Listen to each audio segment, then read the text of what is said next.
Hello everyone, your boy French Fry Warrior is here, still currently sealed in the cube prison, but thanks to my last telepathy attempt, I've gotten a good amount of energy. However, it's still not yet enough, and I still need more support by subscribing and liking the videos.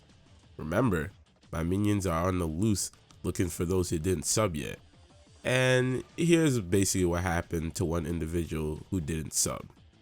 So, I suggest you click that sub button as soon as possible. Plus, honestly, what's not to like? It's free to do so, and you get some fire content that'll be out in the near future. Plus, upon my resurrection, any wish shall be granted to you all. Once again, thank you for the support. I appreciate it very much. Now onto the video. Recapping the previous chapter, we witness a range of reactions to Okita's fighting spirit. Fear, doubt, and excitement, particularly from Kendo, who is eagerly excited to see Okita fight in prime conditions. Okita starts the engagement, and his speed is evident by vanishing and instantly attempting to slash Susanoo from the side. Despite Susanoo's perfect dodge, Okita maintains the pressure, disappearing once more to strike again. Blocking another attack, Susanoo is fascinated by Okita's speed and follows up with a kick. But Okita cleverly jumps on Susanoo's leg and swings down. Despite this attempt failing, Susanoo still praises Okita's sword style. Okita expresses the fun he's currently having and re-engages upon Susanoo by jumping around and attacking. He misses again, but still continues his onslaught by running around and slashing again, all before Susanoo has a chance to even counteract. Despite the pressure, Susanoo too relishes in the fun of battle. Ares marvels at Okita's speed, while Hermes reminds us that it's not just his speed, but his striking power is also very fearsome, and sees why he is called the Demon Child. Here we learn that Okita is able to do this by having his heart pump 3 times more blood than usual to awaken all his muscle cells. This effect is symbolized in his red eyes, however, comes at the cost of causing his life force to rapidly diminish due to his accelerated metabolism. Despite some close strikes, Susanoo evades, prompting Okita to unleash his 3-stage thrust technique, forcing Susanoo completely on the defensive. This attack shatters Susanoo's sword sheath, revealing his divine weapon that was crafted by both mortals and gods.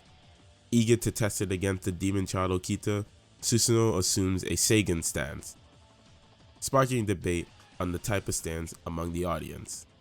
Okita and all the other truly experienced swordsmen knew that this stance was legendary.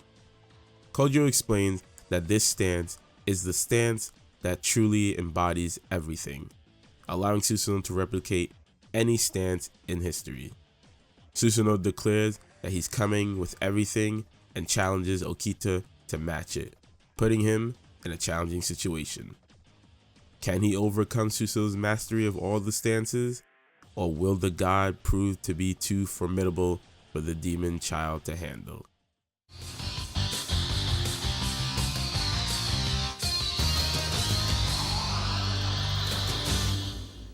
With this News Month chapter, we delve deeper into some more world building, specifically about the primordial gods.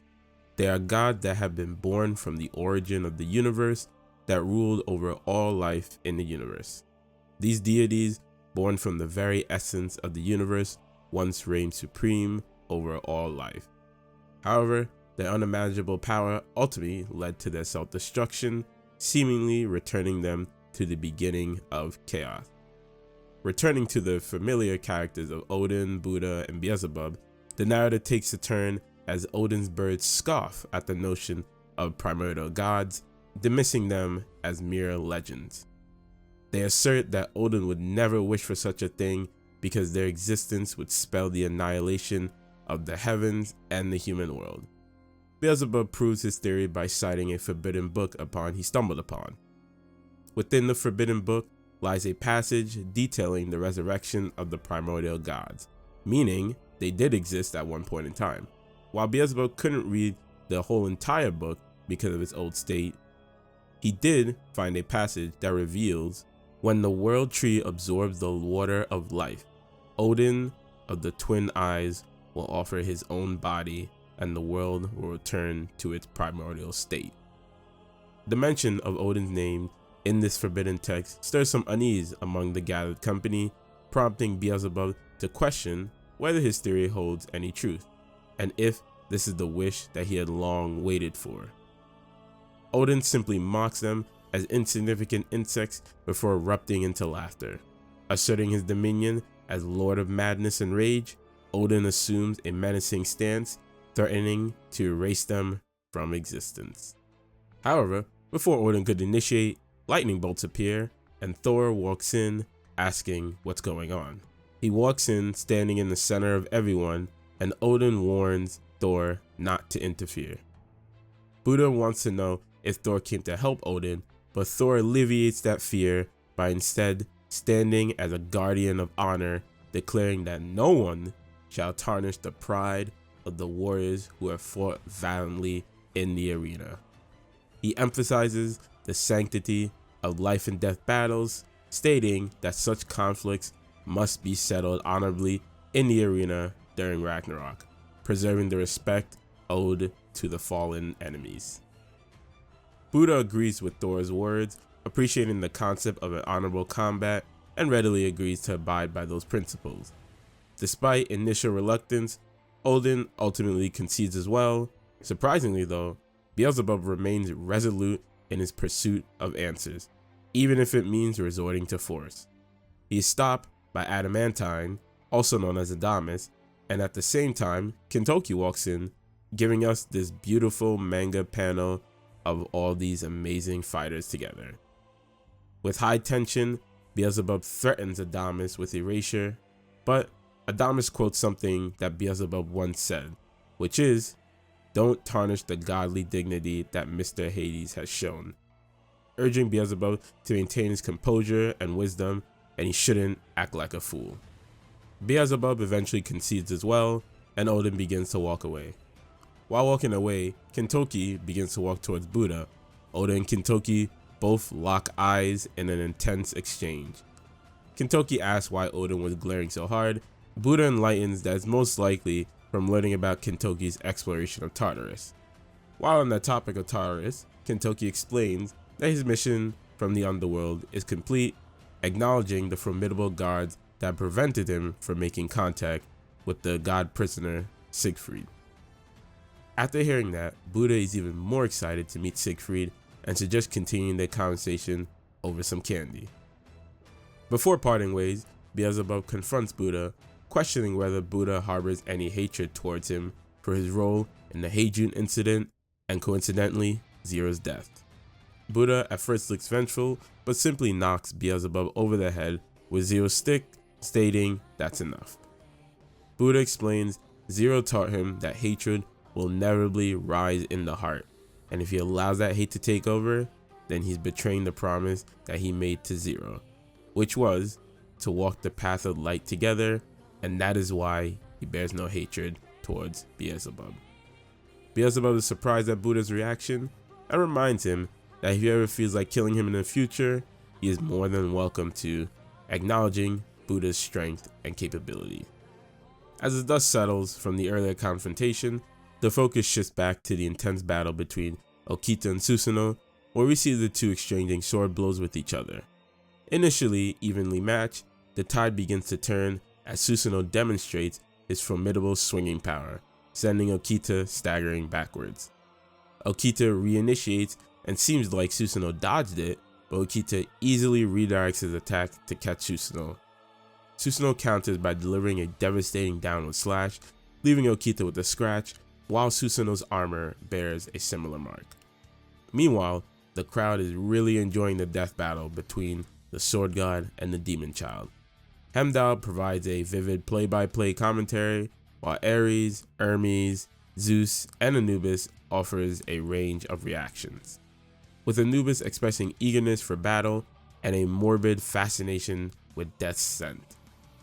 Meanwhile, Kojo and his fellow swordsmen marvel at Susanoo's mastery of every sword technique in history, recognizing him as the pinnacle of swordsmanship, and wonders how Okita will win against him. Both fighters complement each other's attack, and Okita's squad could see how much fun he's having, but nonetheless, he has to be careful, because one mistake can easily spell death. Kendo reminds us that death isn't even a fear in Okita's mind, because fighting to the death was an everyday life for them. Susanoo, however, is impressed by Okita's lack of fear against his infinite position, and in the face of all those positions, Okita adopts a stance that was formless, learning this stance naturally from surviving the Bakumatsu period. Everyone is puzzled by Okita's stance, but Susanoo could sense the shift in his demeanor. Okita starts doing some unique movements towards Susanoo. Okita attempts to strike, and Susanoo nearly blocks it, but this time, Susanoo could even register what really just happened. Okita knocks Susanoo's sword downward, and during this, Kojo highlights that Okita does have more near-death experiences than Susanoo, which could give him an edge. Before being able to react again, Okita seizes control, immobilizing Susanoo and delivering a decisive blow that draws blood. And we are left with a cliffhanger for this month's chapter. By far, the juiciest chapter we've gotten in a while. We learn more about the primordial gods and now have a clear idea on what Odin's goal is. At first, I did think that Odin was going to offer his body as a vessel for the primordial gods, but then again, as I think about it a bit more, Odin doesn't seem like someone who would sacrifice his body so easily. Maybe he plans to simply take the primordial god power for himself, but still be in control of his own body, making him the ruler of all the realms throughout the universe. This actually confirmed my side plot theory on Odin possibly planning more than Ragnarok. The video will be in the timestamp at the top right if you want to check out that video if you haven't already, along with other possible side plots that I theorized about. Mega clutch on our legend Thor coming in to stop the commotion. My son really gained my respect after defending the pride of the people that fought in Ragnarok. I'm loving that we get to see more of Thor's personality come to light finally.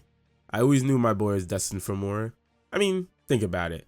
After round 1, he walked away with only 2 scratches, something no one else was able to achieve, and didn't even go all out for his fight that long.